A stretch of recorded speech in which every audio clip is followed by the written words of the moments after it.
Comscore Talks en español. Los desafíos más complejos del ecosistema digital.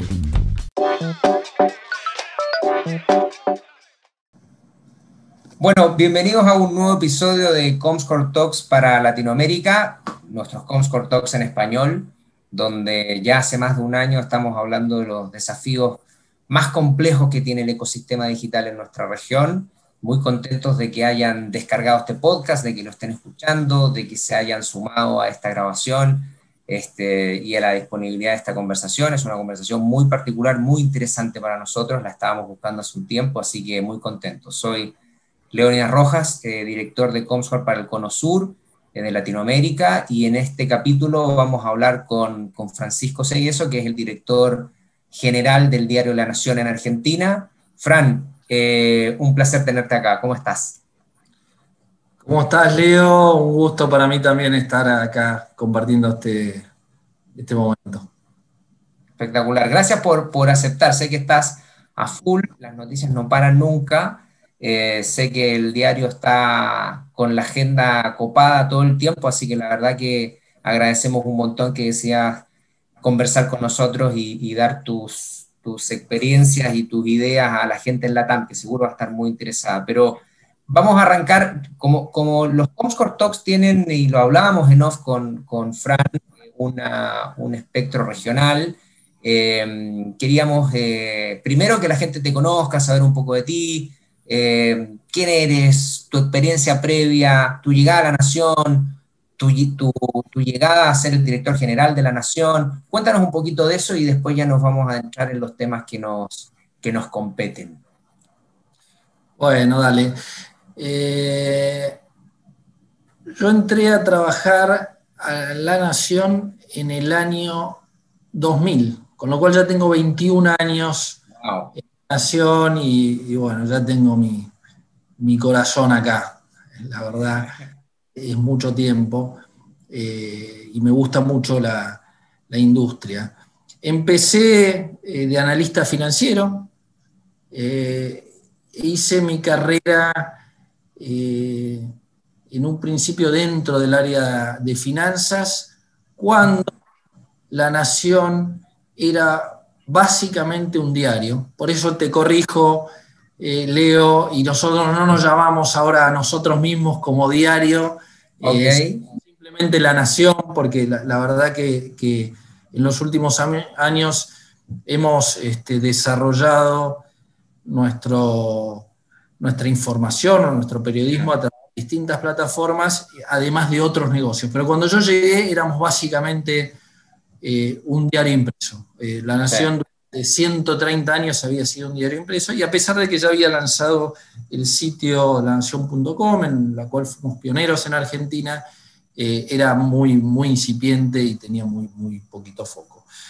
La verdad que desde esa área fui metiéndome mucho en el negocio, entendiendo el negocio, la parte más analítica, y a partir de ahí creciendo quizá la parte más estratégica, pero siempre a partir, mi forma de entrarle siempre fue a partir de entender los números. Hablo de los números, sí. Exacto.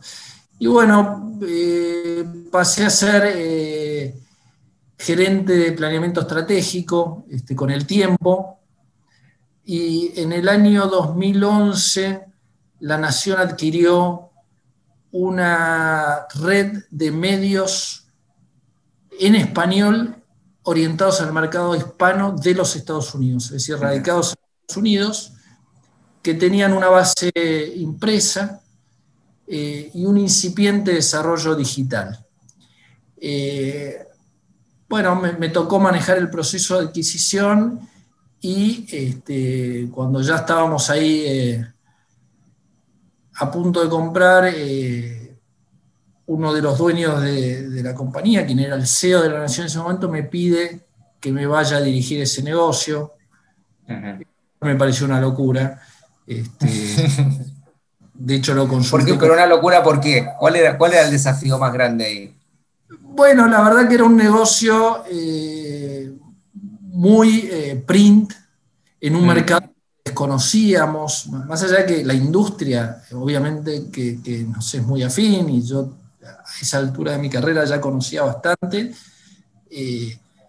Cada mercado es muy distinto, desde la idiosincrasia, desde el manejo de la gente. La verdad que me parecía, sumado que me iba a costar llevar a mi mujer también.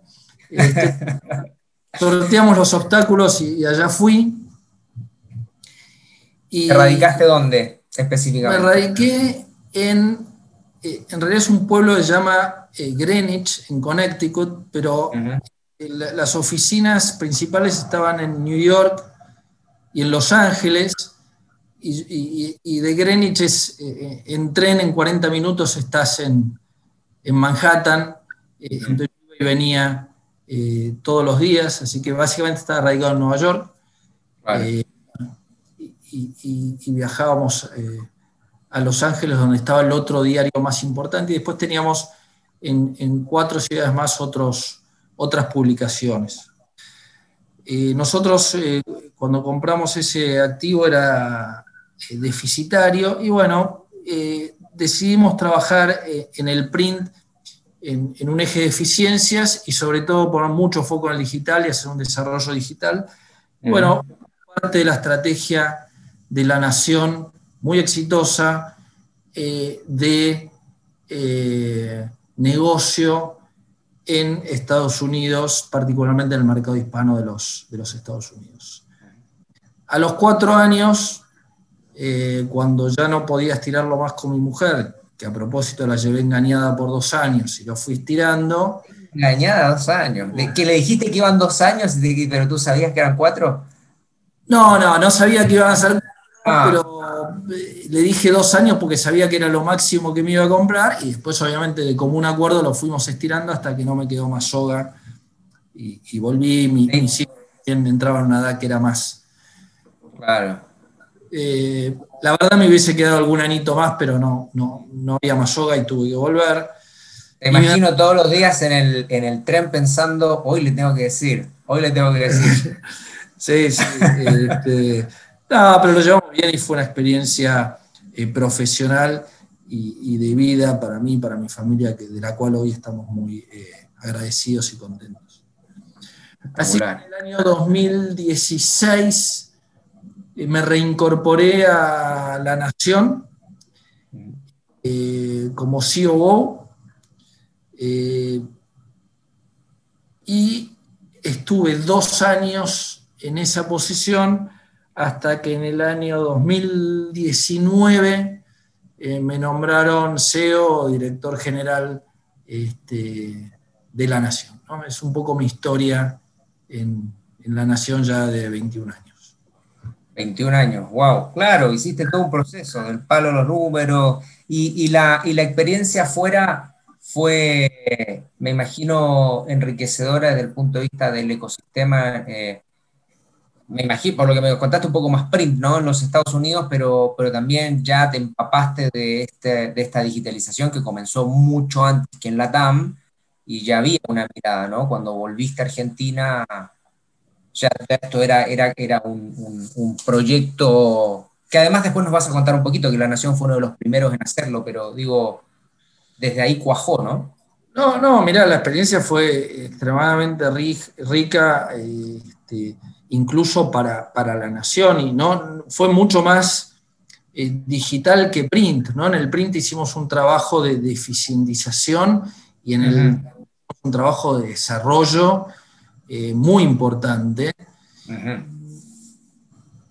Cuando yo me fui allá, llevé como condición llevar a una persona del equipo digital nuestro, quienes soy el CEO de Impremedia, que es la empresa que compramos allá,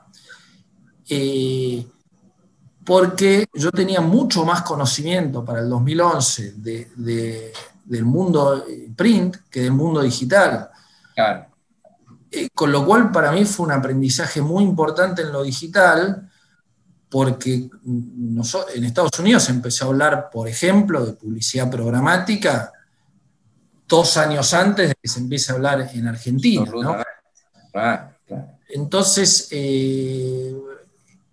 a mí me sirvió, y a La Nación en particular, como ver más de cerca y en primera persona, en mi caso, lo que siempre ocurre de manera anticipada en Estados Unidos respecto de lo que ocurre en la región más de Latinoamérica, ¿no? Y eso fue, la verdad, de mucho valor para mi enriquecimiento, que después poder volcarlo acá en la nación, como para toda la compañía, ¿no? Absolutamente. Sí. Ahí, tomando este tema, porque yo creo que recorrimos un poquito la nación, aparte de tu carrera, contaste un poco la nación, pero algo que yo creo que para todos va a ser interesantísimo es, la pandemia empujó la digitalización, está bien, la digitalización comenzó hace mucho tiempo, esto no es nuevo, y particularmente en los medios de comunicación, sobre todo el génesis de la nación, que tiene que ver un poco con la parte escrita, el print, hacia la parte digital. ¿Cómo fue ese proceso para ustedes en Argentina? Si nos cuentas un poco de cuándo arrancaron, sobre todo con La Nación en línea, el éxito que tuvo de audiencia, quizás un poco en la interna de si en principio era solamente el volcar los contenidos de la parte editorial del print hacia digital y después se fueron abriendo hacia un área digital más independiente. Eso yo creo que es muy interesante para los clientes y sobre todo medios que nos escuchan en LATAM. Mira, arriesgo a hacerlo un poquito más largo, pero cuando yo entré a La Nación en el año 2000, La Nación había decidido crear una unidad de negocios que se llamaba Nuevos Medios Digitales, o Nuevos Medios, algo así. Y había creado un equipo independiente para el desarrollo de la parte digital a partir del sitio lanacion.com, que fue lanzado en el 95, de manera bastante anticipada, por lo menos respecto al resto de los jugadores acá en Argentina. Y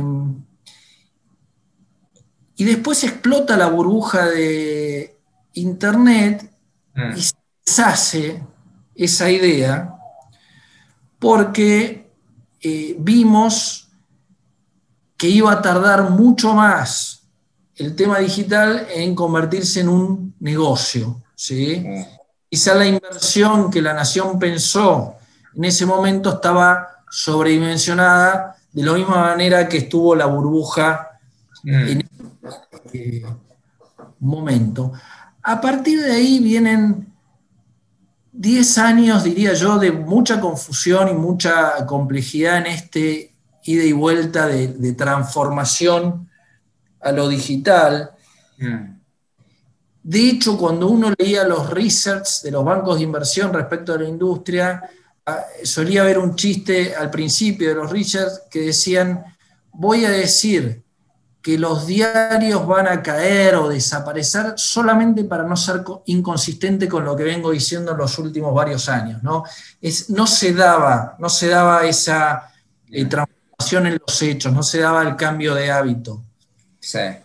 Entonces, a lo largo de esos 10 años, hubo todo un proceso de convergencia y divergencia, que eran las palabras de moda en las redacciones, sobre todo, y si digital first, y si print first. Claro, tal cual. Que fue muy desgastante, y la verdad que tuvo muy pocos resultados cualquier intento que se hizo, y La Nación hizo los suyos, diría hasta el 2000, quizás hasta el 2012, ¿no?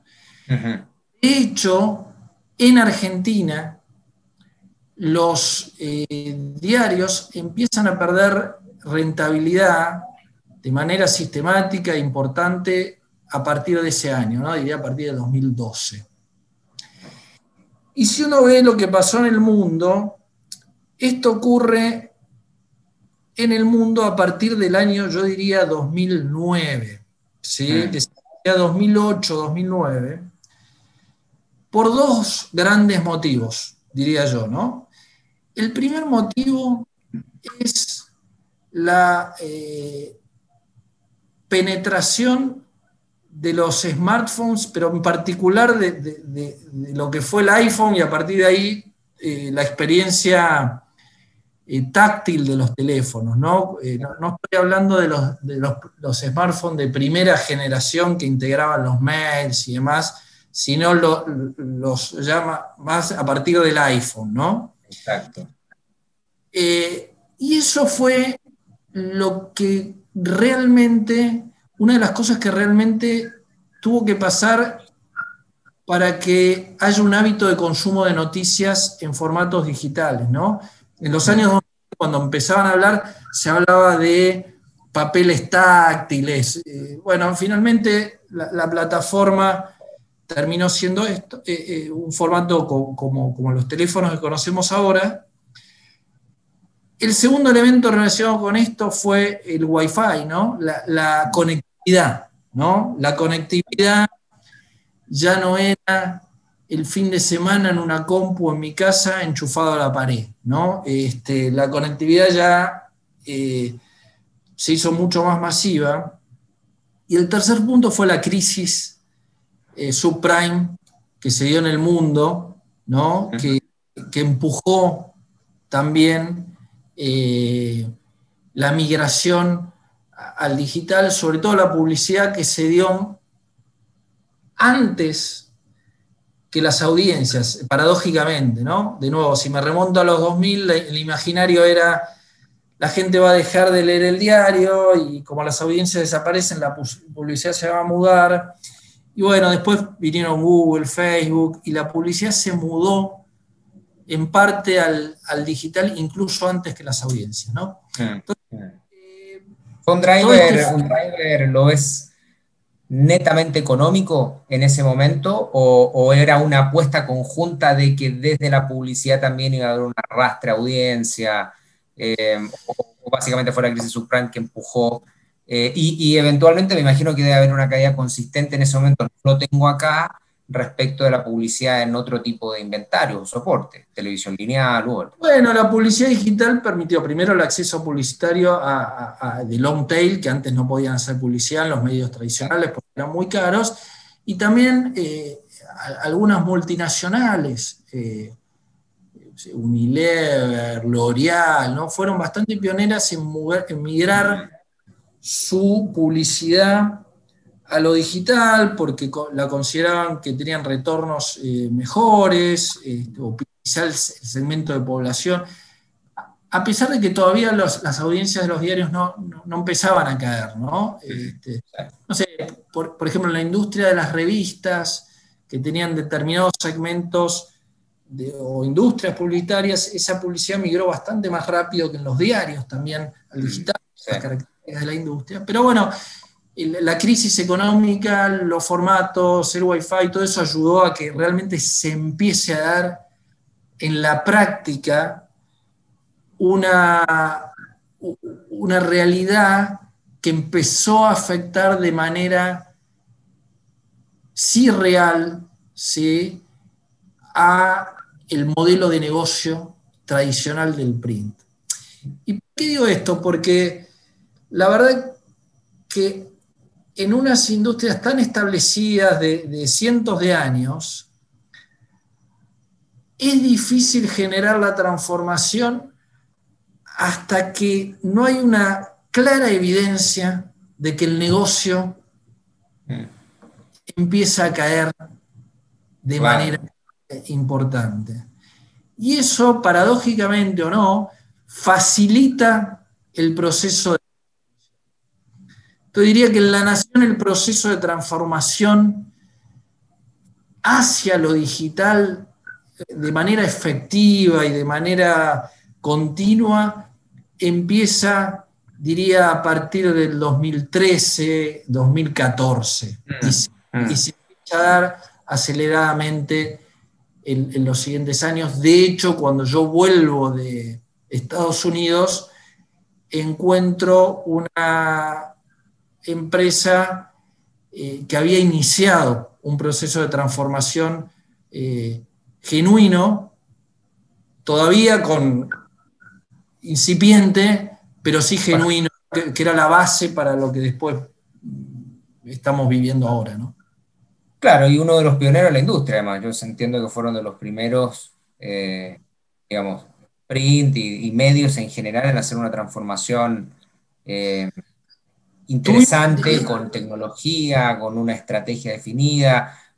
Por eso te preguntaba también si desde el principio, que esto es algo que regularmente se discute, los medios, el contenido, que son el gran generador de contenido y vehiculizador de contenido, estratégicamente lo aploman a esta transformación digital desde un principio, o eso se ve en el camino. Pues eso también era parte de la pregunta, si lo vieron así Bueno, ustedes igual. bueno, La Nación, eh, digo, creo que siempre tuvo la claridad conceptual de innovar hacia lo digital. Y te contaba la experiencia ya desde los 2000. Eh, pero llevar a la práctica, en la realidad, esa transformación para una empresa de 150 años y para cualquier diario en la región y el mundo es muy compleja. Fíjate que el New York Times tuvo que ver sangre antes de poder generar una transformación tan buena como la que hizo. Entonces, por un lado, siempre La Nación tuvo ese gen y La Nación desarrolló su propio negocio de clasificados digitales por fuera de La Nación, después lo vendió, en fin, pero siempre tuvo ese concepto y creo que eso es importante. Y La Nación también tuvo una ayuda, que la Argentina está en un estancamiento que ya lleva 10 años. Y entonces nosotros a partir de 2012, como decía, sufrimos más que el promedio de la industria latinoamericana Claro, en el y eso nos llevó a transformarnos, creo, más rápido, ¿sí? En parte por el hecho de que no nos quedaba otra también, ¿sí? Y nos ayudó mucho con la redacción, que por una cuestión de historia, por una cuestión de profesión, también siempre cuesta un poco más subirlos a la transformación y en definitiva ellos son el producto, ellos son la propuesta de valor y si no los subís no subís nada. O sea, no hay transformación sin la redacción. Y creo que un poco la cultura de La Nación, un poco la necesidad nos llevó a iniciar un proceso de transformación, creo que quizá un poco más acelerado y un poco más adelantado respecto de otros países de la región, ¿no? Sí, yo ahí y esto es a título más personal, pero yo trabajo, tú lo sabes, Frank, con Argentina hace varios años, y yo creo que hoy, hace poco, siempre lo recomiendo en los podcasts o en las conversaciones que tengo, hace muy poco el Banco Interamericano de Desarrollo publicó un paper donde habla de todos los venture capitals invirtiendo en tecnología, particularmente fintech u otras plataformas en la región, y los startups o los procesos de desarrollo tecnológico de Argentina son los que capturan la mayor cantidad. Y para mí tiene que ver un poco con que para todos los que nos escuchan en Latinoamérica, Argentina desde los 90 para adelante empieza a tener una fluctuación de buenos picos económicos, caídas económicas, y eso forma al argentino desde una resiliencia y una capacidad de reinventarse, que es un poco lo conecto con lo que tú estabas diciendo, ¿no? Que eso tiene que ver un poco con decir, bueno, acá tengo que reinventarme, tengo que hacerlo, tengo que empujar, que es distinto a economías donde ha habido una transición más pareja, ¿no? Y yo creo que hoy ese despegue tecnológico de Argentina de conocimiento es parte de un gen que se vino arrastrando estos últimos 20, 25 años y que los posiciona más allá de las fluctuaciones económicas como un líder tecnológico súper, súper interesante en la región. A ver, te digo hasta donde yo puedo afirmar que Argentina es un país muy complejo, muy fluctuante. Siempre digo que el hecho de tener que estar manejando un entorno inflacionario como el que vivimos en Argentina nos hace invertir una cantidad de tiempo y energía fenomenal, porque tenemos que estar negociando con todos los proveedores, con los clientes, con los empleados. Todo el tiempo es un desgaste que en otras regiones no se da, y además para mirar los números nos hacemos un lío bárbaro, porque pero es la este año, bueno, en fin, es una complejidad grande, la verdad, administrar un entorno inflacionario, y es una complejidad grande para una industria tan apalancada en gastos fijos, tener tanta volatilidad en el nivel de actividad de un país. Sobre todo que la publicidad sigue mucho ese nivel de actividad. No es una complicación. De ahí a que eso haya forjado al argentino, ¿viste? A desarrollar capacidades, puede ser, es un análisis más sociológico que yo me pierdo, pero... Sí. No, te lo decía yo como una apreciación, incluso más como un sombrero personal, que claro, algún sociólogo, y después en el análisis lo podremos ver con el tiempo, pero tiene un poco que ver con lo que hablabas. Y Fran, te quiero llevar a dos temas que nos interesan mucho también. Un tema es la parte de televisión de ustedes, que hoy explota, hoy tiene en Argentina, para los que no lo saben, la nación más, y aquí Fran lo va a explicar con mucho más detalle que yo, una señal de televisión del grupo, del multimedio, que ha tenido mucho éxito, que ya venía teniendo, pero ha tenido un éxito muy importante, interesante en los últimos 12, 18 meses.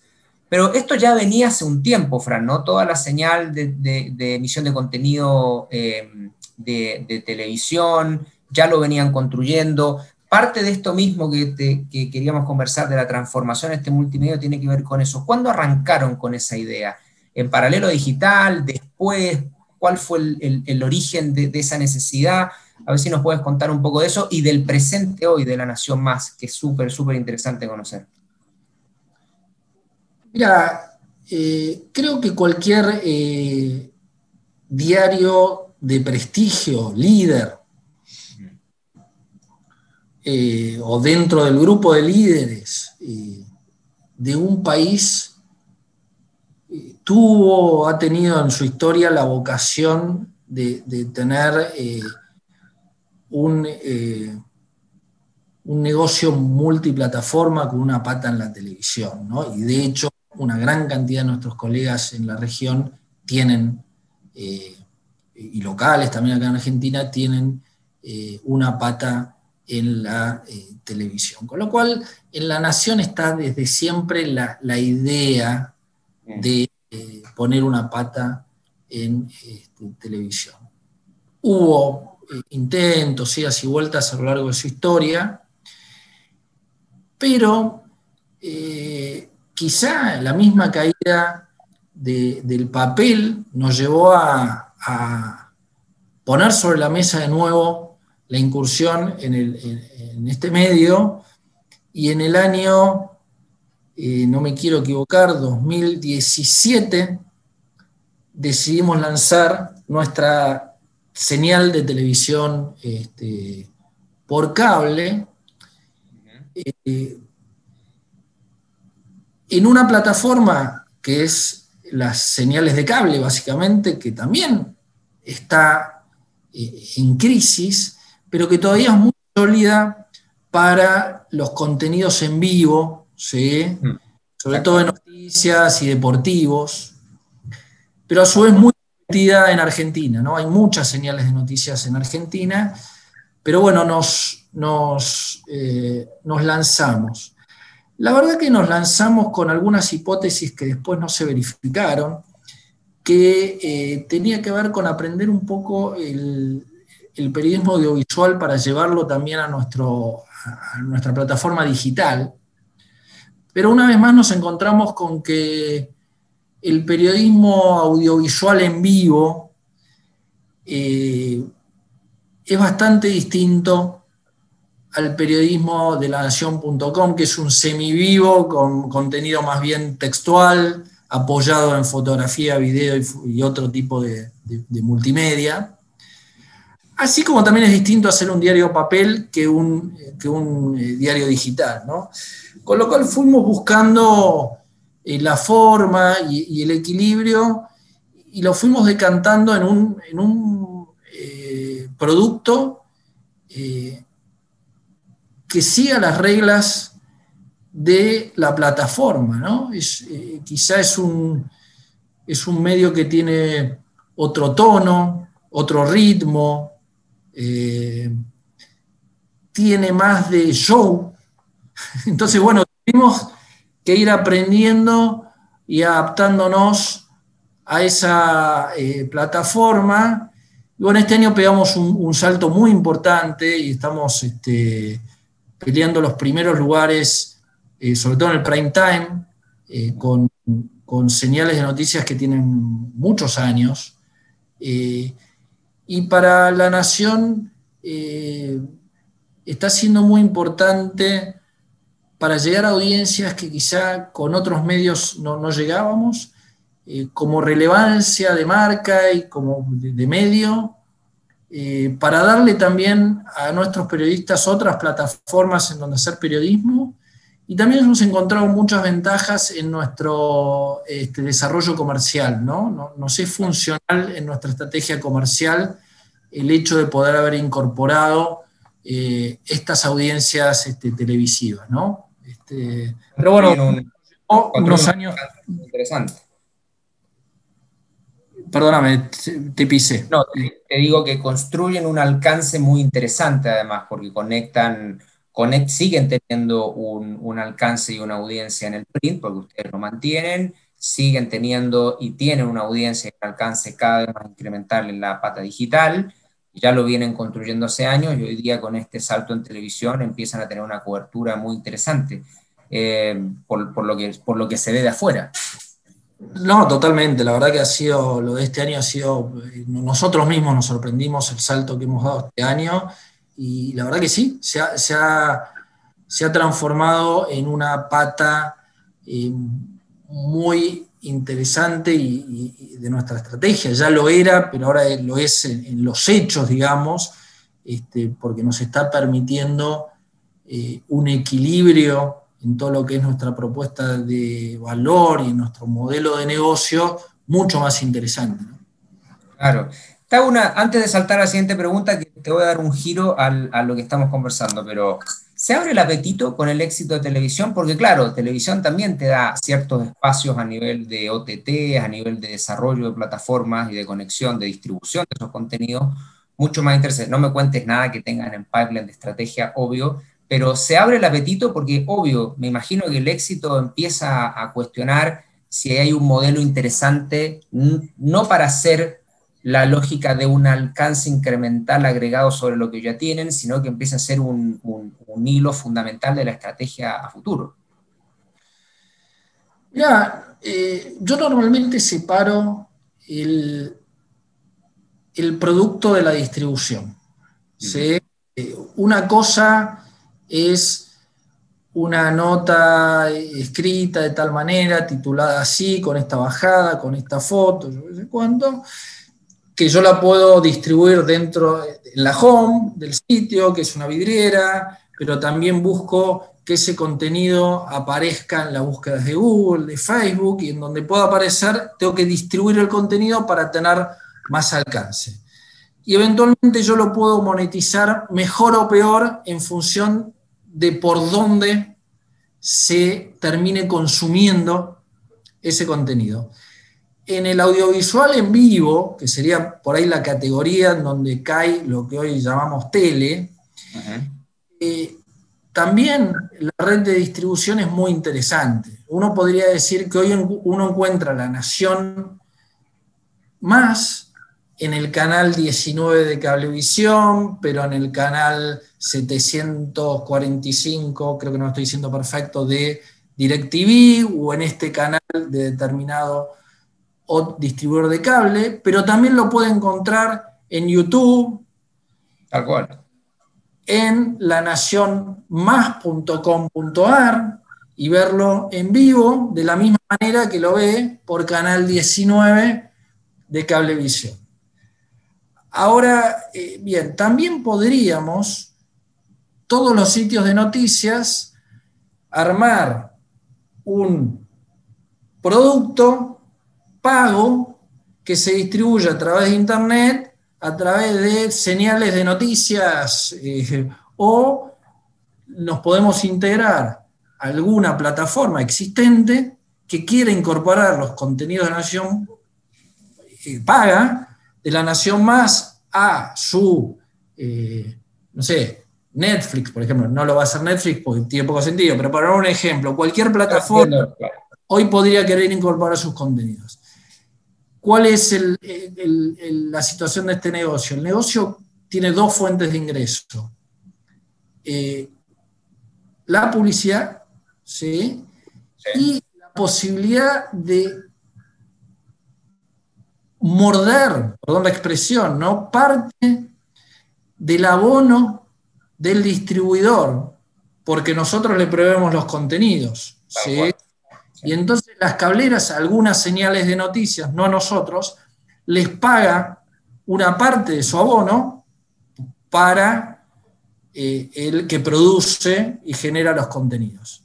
Entonces, la verdad, nosotros, como lo vemos es, nosotros tenemos un producto, que es un producto que hoy está siendo muy exitoso, que se distribuye a través de N plataformas.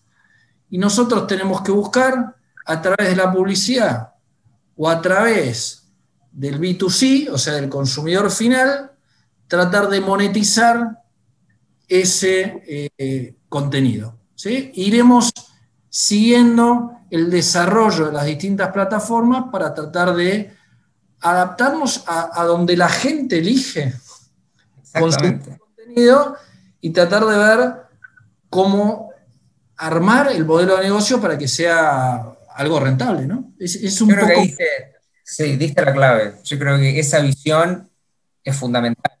Entender dónde está la audiencia, dónde está la gente y ser lo más dúctil posible para acomodar el negocio a ese estatus, dónde está la gente. Sí, el tema es que las plataformas te permitan también monetizar, ¿no? Porque nos encontramos en esta industria que nuestros contenidos se monetizan, se consumen fuera de nuestro alcance de monetización.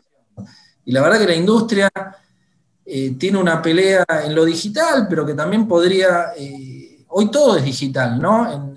En audiovisual, en definitiva, tenemos una pelea para que si nosotros somos los generadores de contenidos, las plataformas que son las que canalizan el tráfico y las audiencias en muchos casos, nos permitan sacar una parte de la rentabilidad y no, en algunos casos, establecer su posición dominante y dejarnos afuera cuando nosotros igualmente tenemos que poner el contenido ahí, ¿no? Es una discusión compleja, ¿no? No, y es una disyuntiva, y ahí vamos a hablar un poquito también de lo que te quiero llevar de la data, porque finalmente lo que tú tocas es así, es el huevo, la gallina, que es, bueno, hay un brazo distribuidor de contenido que indica que eventualmente tiene un alcance muy, muy interesante, pero esa distribución no es nada si no hay una generación, y esa generación de contenido, lógicamente, puja para ser contenida endógenamente, por ejemplo, en los sites de ustedes, como multimedio, pero obviamente que también hay una necesidad de distribuirlo y esa distribución es la que la industria está en esa lucha, ¿no? De que sea más, no sé si equitativa, no quiero llamarla equitativa, no quiero ponerle, adjetivarla, pero sí que deje ambas puntas conformes respecto de que se construye industria, porque al final del día la industria de noticias e información y toda la industria sin el contenido no se construye, con lo cual mucha tecnología podemos tener, pero si no nos vamos a limitar a una concentración cada vez mayor. Fran, te quiero llevar a algo bien interesante que es el tema de la data. Yo sé que nosotros lo hemos hablado en off, y aquí para todos los que nos escuchan, La Nación funciona, el tema de la data es muy importante, pero ¿cuál es el peso de los datos que ustedes recaban desde la lectoría, desde digital, desde las audiencias de televisión hoy, dentro de la estrategia de la compañía futuro? Quizás podría a alguien parecerle obvio, todos dirían sí, es importante, pero puede ser que para ustedes tenga alguna ponderación específica. Y quiero sumarte una pregunta más. La información de los visitantes digitales de La Nación, ¿qué tan clave? ¿Cómo han armado ese hub y cómo están construyendo desde los modelos de suscripción, de los modelos de pago, la oferta de generación de contenido y la oferta también de publicidad del multimedia en general hoy? Mira, yo te conté que yo empecé por el mundo de la finanza, me gustan mucho los números, mi perfil, mi ADN es analítico, con lo cual le damos una importancia muy, muy grande al tema de los datos acá en La Nación. El, el tema de los datos, yo los separo en dos, es una forma mía, ¿no? Pero puede ayudar. Por un lado, nosotros tenemos algo que llamamos toda la gestión de datos para la gestión del negocio, ¿no? En ese sentido tenemos un equipo de datos con una función de Chief Data Officer que reporta directamente a mí, que básicamente le presta servicios a la y a las dos fuerzas de venta que tenemos,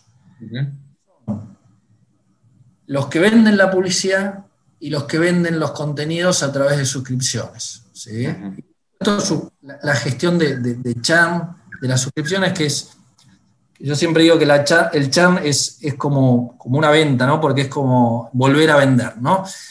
Entonces, lo que hacemos es trabajar con la redacción.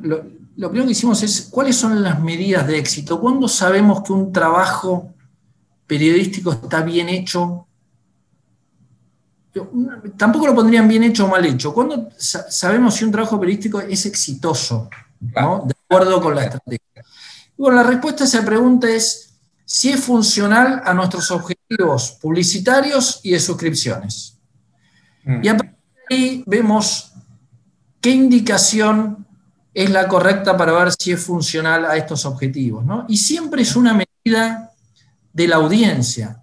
O sea, no es una medida de unos expertos que dicen este contenido es bueno y este contenido es malo, sino en una medida de cómo responde la audiencia ante esos contenidos. Y entonces desarrollamos un esquema de gestión y de métricas que nos ayuda a focalizar nuestra producción periodística hacia contenidos que colaboren en nuestros objetivos de desarrollar tráfico para generar publicidad y desarrollar contenidos que generen conversiones de nuevos suscriptores y penetración de los suscriptores existentes.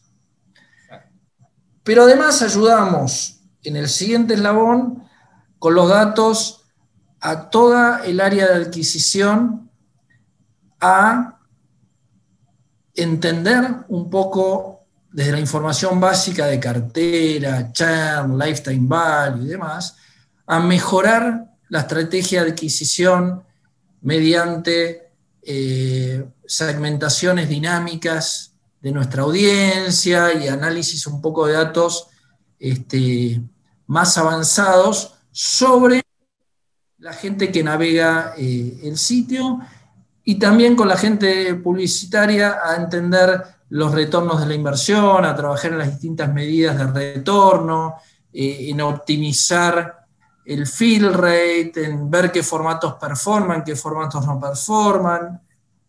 Entonces, todo eso es un eje de gestión basado en los datos.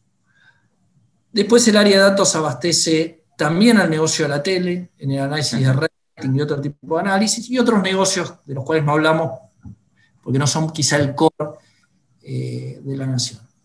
Y por otro lado está la construcción de lo que nos llamamos la base de audiencias, que eso tiene un fin más publicitario y está un poco más orientado a todo lo que será el mundo del cookieless, que todavía está viendo qué forma toma, pero dentro de ese contexto nosotros tenemos también el área de datos enfocada en la captura y el almacenamiento de datos de audiencia y sus intereses. Y bueno, nos nutrimos del club de beneficios, de los sitios y de otras productos que tienen. Cross data que al final ustedes, si tienen esa capacidad, se apalancan desde ahí y al final. Exacto.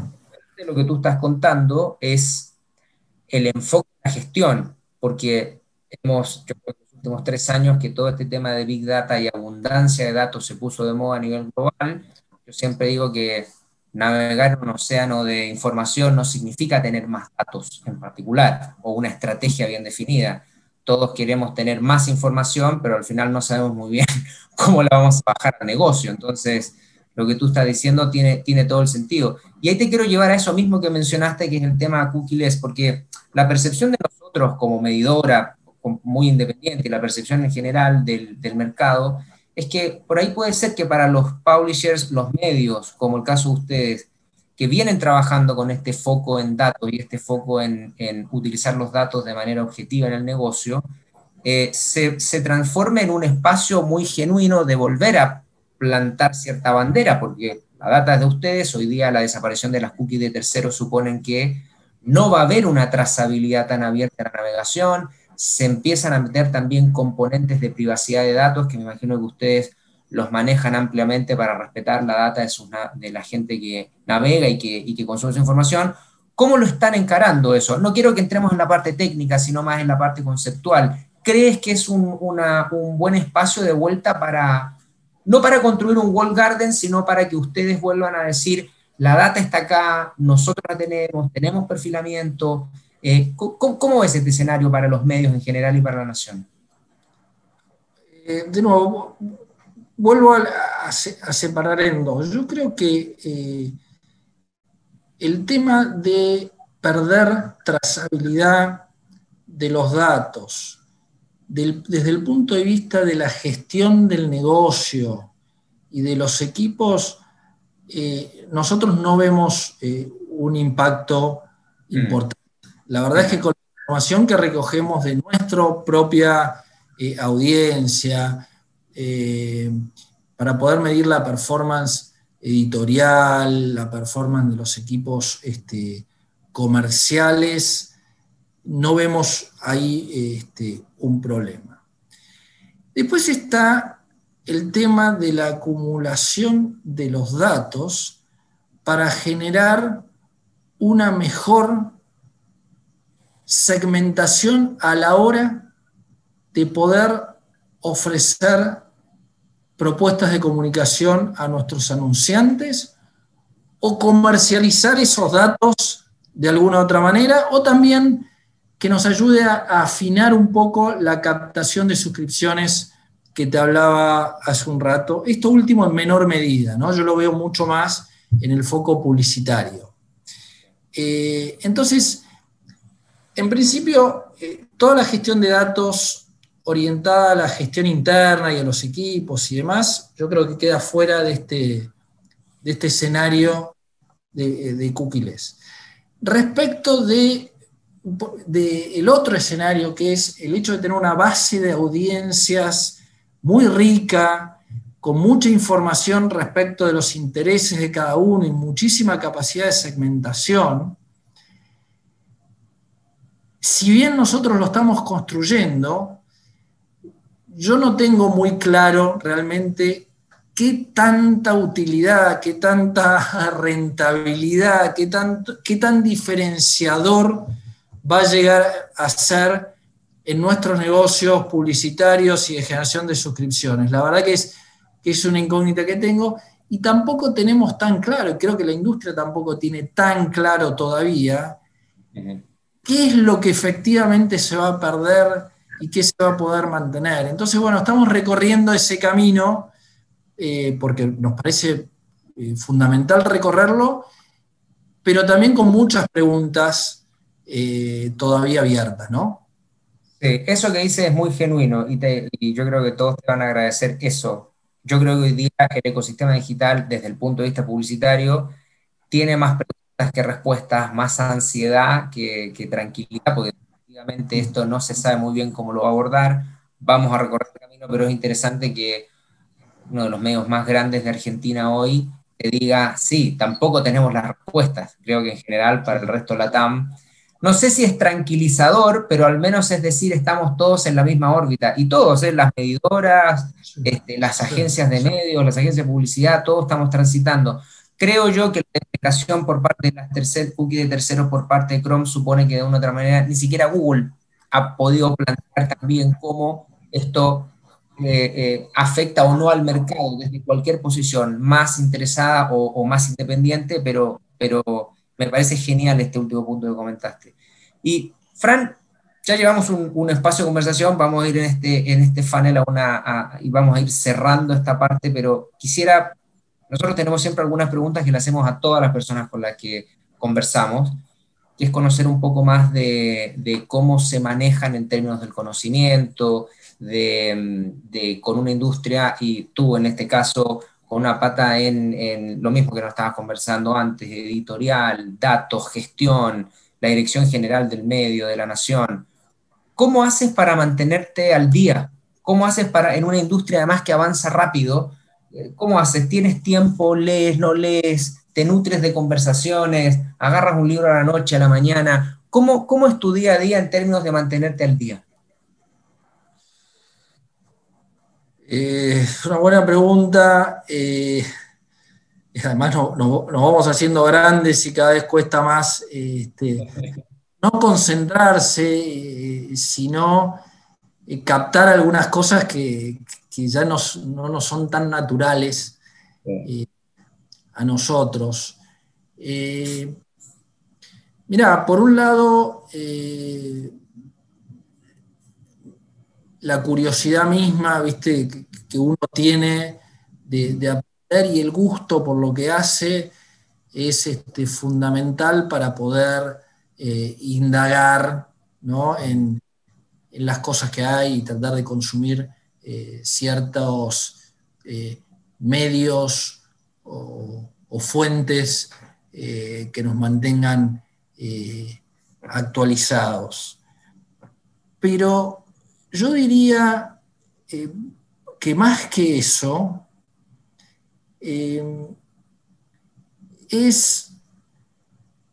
yo creo que es diseñar una estructura, que hoy es muy complejo porque las estructuras ya no son como antes, que hay un gerente general, un gerente de finanzas, recursos humanos, marketing, sino que es muy difícil diseñar estructuras, porque la dinámica es tan rápida y tan fluida que todo va por todos lados, pero si uno se organiza bien el negocio y su estructura en distintos ejes de valor,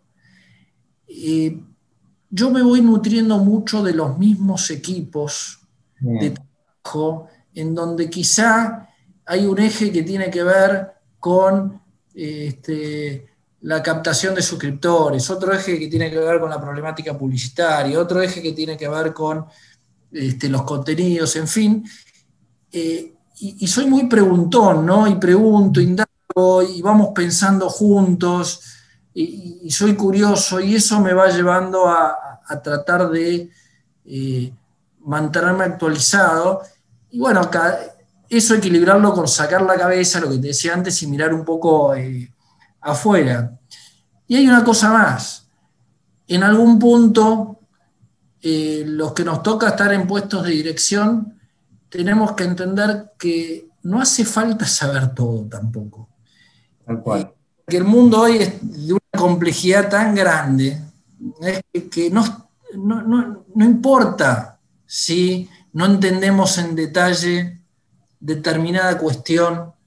Lo importante es poder dar el marco estratégico, las medidas de éxito, que la gente sepa dónde nos dirigimos y ver si estamos siendo competitivos en esa habilidad en particular. Pero llega un momento que yo no pretendo entender todo de todo, ¿sí? Y confío en lo seguido, como nunca ocurrió, pero ahora más que nunca, ¿no? Yo creo que no tenemos por qué saber absolutamente de todo, ¿no? No, y además que ahí tiene mucho que ver con la confianza en el equipo de trabajo y la gente, el capital humano que tienes. Al final, como leía yo alguna vez, alguien decía hace muchos años, yo contrato gente para que me enseñe lo que yo no sé, no para que replique lo que yo ya sé, si no tiene sentido que estén acá. Yo creo que en el marco de una estrategia clara y de objetivos claros, eso funciona muy bien, ¿sí? Y bueno, es lo que buscamos acá. Sí, y tiene que ver con lo que hablábamos antes, de la gestión, de la optimización de los datos con estrategias claras. Me encanta, eso está buenísimo. Fran, un proyecto que te enamore en los próximos 12 meses, personal, de nación, algo que te revuelva la panza para bien, que digas esto me entusiasma mucho, para ir cerrando. Estás hablando de proyectos de negocio, supongo. El que tú quieras, cuéntanos personal, el que tú quieras, algo que, no sé, ¿viste? No, se me mezcla porque... Se me mezcla porque... un cerro, no sé. No, vos sabés que se me mezcla porque en los últimos días cumplí años y ya estoy cerca de los 50. Y bueno, uno se acerca a esa edad y dice, ¿cómo aprovecho de la mejor manera lo que me queda, ¿no? Y digo, lo que me queda suena que fuera a ser picada y no, nada que ver. No, pero ¿viste? Uno se pone no sé cuánto y la verdad es que se plantea, ¿viste? Un proyecto personal, pero la verdad que no tengo, hay un gran proyecto que es tratar de disfrutar, después en el cómo, bueno, hay que hilar un poco más fino, lo más posible. Por suerte lo que yo hago para trabajar me fascina, ¿sí? Obviamente te genera estrés, ansiedad, pero estructuralmente es algo que me gusta mucho, es fundamental para poder, digamos, hacerlo con ganas y poder transmitirlo. Y la verdad es que un poco consolidar la estrategia que tenemos ahora, donde el eje de las suscripciones digitales es el más importante que tenemos, pero poder consolidar nuestra estrategia, que verla cómo se va plasmando, ya es una satisfacción muy grande, pero poder alcanzar un poco los objetivos que nos propusimos es un poco mi anhelo desde lo profesional. Y bueno, no preferimos no atosigarnos con nuevos proyectos y nuevos desafíos. Hoy tuvimos la oportunidad de contar solo una parte de los desafíos de la nación, pero bueno, también estamos desarrollando toda una unidad que llamamos Nuevos Negocios, estamos lanzando un e-commerce de libros, en fin, una estrategia que tiene una lógica, un alcance, es lo que podemos abarcar con eficiencia, pensamos, y bueno, mi anhelo es poder ver plasmado esa visión que hoy tenemos en los próximos quizá 2 o 3 años. Me daría mucha satisfacción personal, la verdad. Espectacular. Para la próxima, porque va a haber una segunda, charla de los nuevos negocios, y ahí me metes una patita de el proyecto personal grande, además de que ya sabemos que te llena de orgullo, de satisfacción, y tiene sentido. Nos comentaste al principio que llevas 21 años, hay como dicen, una camiseta puesta, así que eso se nota. Fran, te agradecemos un montón, la verdad que ha sido un espacio súper enriquecedor, yo creo que a la gente le va a encantar, va a poder compartir la experiencia de una marca súper exitosa en la Argentina, un país súper reconocido también en la región, y sobre todo escucharlo la voz de quien lo dirige, además mostrando esos espacios de éxito y mostrando esos espacios también de cuestionamiento, de dudas, no dudas malas, sino dudas sanas respecto de lo que se quiere en el mercado. Yo creo que va a ser un podcast que realmente la gente va a disfrutar. De nuevo, gracias por estar con nosotros. Bueno, ojalá que lo disfrute la gente, te agradezco, y en particular yo lo disfruté mucho, así que nada, muchas gracias. Pero bueno, espectacular. Bueno, y agradecerles a todos los que están en el podcast, que lo descargaron, que nos escucharon. Estamos muy contentos de que hayan decidido participar de otro Comscore Talks en español, en donde hablamos de estos desafíos interesantes en la TAM. Así que hasta acá quedamos hoy. Pronto nos vamos a encontrar en un nuevo episodio. Un gran abrazo a todos. Adiós. Comscore Talks en español. Los desafíos más complejos del ecosistema digital.